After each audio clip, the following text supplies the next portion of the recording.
We take you out to Barclays Center where there's 18 seconds left to go. Liberty up by 3. Bridget Carlton with a chance to tie it up. That's a no-go. So we follow up. Carlton with an inbound. Trying to get this one within reach, but her inbound intercepted. And with that,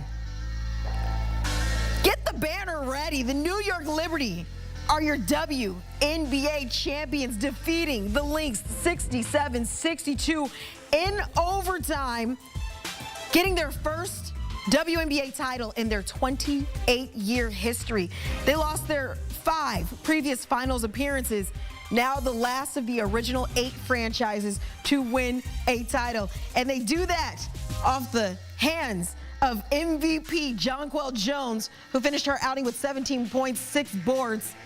Hey, how about the rookie Sabally? 13.7 boards, also had a big day. On the other end, Afisa Collier doing all she can for the Lynx, but coming up short as the Liberty go on to win their first WNBA title. We now bring in CBS Sports WNBA writer Erica Ayala. And Erica, are you not entertained? I mean, there's probably still confetti falling down on you as you're sitting there at Barclays Center fresh off of the Liberty's win. But let's talk about this victory. Down by as many as 12. They had a very slow first half. Picked up some momentum there in the third, outscoring the Lynx 20-10, but rallied to take this one in overtime. But in your mind, what ultimately sealed this victory for the Liberty? Well, we know that Jonquel Jones was the MVP, very well deserved. I know a lot of people were looking at Stewie's 30-point performance, Sabrina Ionescu's game-winning shot, but Jonquel Jones has been the most consistent player for this New York Liberty squad, and she did it again today with the help of Leonie Fibish and, as you mentioned, Niara Sabally down the stretch. This is a New York Liberty team, as you mentioned, never won, and they had to gut out this win. Jonquel Jones sometimes calls this type of game thugging it out. They had to battle. They fought through what they thought were calls not going their way. Their 2 superstars in Sabrina Ionescu and Brianna Stewart not shooting well, overcoming a sub 30% first half to win in overtime on their court. Brooklyn is turning up tonight. I can hear it already. It sounds like it's going to be a fun time out there, but I want to jump more on what you were talking about. Maybe not getting that projection from some of those superstars. That was without Sabrina Ionescu showing up on the scoreboard much. Was held scoreless the entirety of the first half. Had that big 3 in the fourth, but missed several key shots. 1 for 19 from the field, 1 of 10 from 3-point range. But given that Ionescu not having a big night, you just mentioned Stewie maybe not having that night we're typically used to seeing her have. What does that tell you about this win? This tells me that Sandy Brondello did exactly what she told us last year or right around this time that she was going to do. She and general manager Jonathan Kolb said they were going to get more athletic. They were going to get more aggressive, more gritty in the backcourt with their guards. Leonie Fibish, kind of a hybrid player, but she has helped with that. And their bench, Sandy Brondello also said she needed to be better last season and go to her bench, rely on her bench more as we have Empire State of Mind getting ready to play again here. But that was key. We've been talking about the New York Liberty depth. I don't think they've leaned on it as much as they could have earlier in the finals, but don't get it twisted. It is their bench. Leonie Fibish. I mentioned Niara Sabally. Kayla Thornton had some significant minutes defensively, getting the energy back, not just for her teammates, but for this crowd that was pretty much stunned silent in the first half. This tells me that this New York Liberty squad, they trusted each other, they relied on each other, and it wasn't just aces and places, it was role players getting this win, the first ever championship in the WNBA for the New York Liberty. Yeah, and you talk about Sabally, that's 13 points coming off the bench. So like you said, some of those role players stepping up when needed. But I want to go back to that foul. Just before the end of regulation, 5 seconds left, Alana Smith fouling Brianna Stewart, and Stewart struggled in game 5 from the free throw line, hit 2 big ones to tie this thing up. But just how big of a momentum swing was that? And also, what did you make of how that all transpired? that was huge because not only did Breanna Stewart struggle from the foul line in this series, she struggled from the foul line in this game. And she missed some free throws down the stretch for the New York Liberty, but she came up when it mattered the most. Listen, Breanna Stewart and Sabrina Ionescu will be and are right now great players, elite level players, but they were dog tired in the last 2 games for the New York Liberty. So for Breanna Stewart to have 10 rebounds going into halftime, she was able to harness her energy, whatever she had left on the defensive side, making sure that Sabrina Ionescu and everyone else facilitating for Jonquel Jones.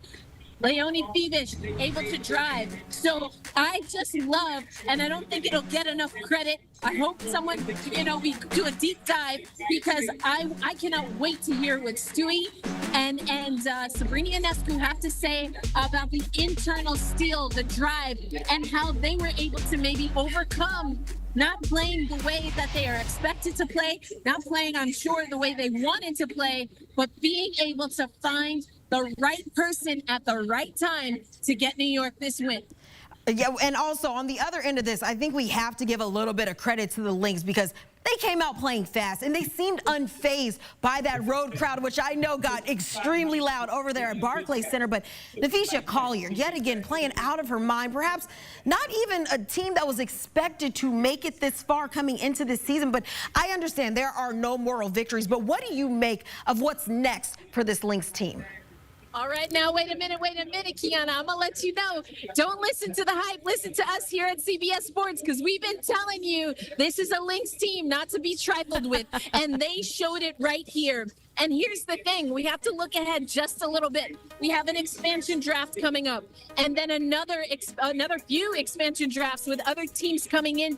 Now, how both of these teams, quite honestly, are going to be able to keep their core together, it's going to be very significant. And you have to think that Napheesa Collier in her first WNBA Finals, just like, unfortunately, the Liberty had to go through, just like the Aces had to go through before their back-to-back, this is going to make her, Courtney Williams, Kayla McBride, hungry. And they have, again, a fantastic coach in Cheryl Reed. I expect this Minnesota Lynx team, if they can keep this core together, to be back here and to get what would be history on their side. The next championship for the Minnesota Lynx would make 5. No franchise has more than 4, the Lynx included. So I'm expecting to see them back, and pretty soon. You're talking about making them hungry to get back to that stage and next year win it all, but it was just about a year ago that it was the Liberty on the other side of this team that's hungry. They get sent home at the hands of the Aces. But now looking at, listen, I understand this game just hit final. There's still confetti falling, but I do want to take a slight look ahead. But what's potentially next for this Liberty team? Well, immediately they're going to drop some Tims in half court and just say, "Yer, let's go, let's go." But this is huge. They're going to celebrate this. They earned it. A lot of people saying the New York Liberty deserve to win. They deserve to win. They don't have a title yet. They had to earn this win, and that is going to make it sweeter when they celebrate with their families, when they celebrate with the rest of their teammates. But again, looking ahead, just like we did for Minnesota, some tough decisions that Jonathan Kolb and the rest of the front office are going to have to make regarding how many players they're going to protect in the expansion draft. You have to think that Leonie Fibish, Niara Sabally, not just today, but especially today, made a strong case to be protected. But there are going to be shakeups with this New York Liberty squad, just like all of the other teams. And so now, what buttons does Sandy Brondello, does the front office, and of course the players on the court, what can they do to find their way back here? Because once you get a taste, you are always wanting more. But right now, it's just taking it all in, celebrating with their families. Courtney Vandersloot losing her mother early in this season, away from the team. Breanna Stewart, we heard her talk about how personally she took some of the things that were said about her last year. The fact that her wife had death threats sent to her, so much that we probably don't even know. And this New York Liberty team was able to overcome it all. And again, they won this through their identity, which was their depth. And you have to give it up to the front office for putting together a team that could win as a team. Yes, their superstars came up clutch throughout the playoffs, but they do not win without having confidence in each and every player that put in even just 1 minute, 1 second in this Game 5. Yeah, this Liberty team overcoming so much adversity this entire season. I'm talking injuries, personal reasons, whatever it might be, and seeing some of those people step up, ultimately leading to this WNBA title, the first title in franchise history. And we're glad we had you there to be there to witness it all. Erica Ayala, as always, thanks so much for stopping by. Thank you, Kiana. And big monkey off their back, at least for basketball franchises in the basketball.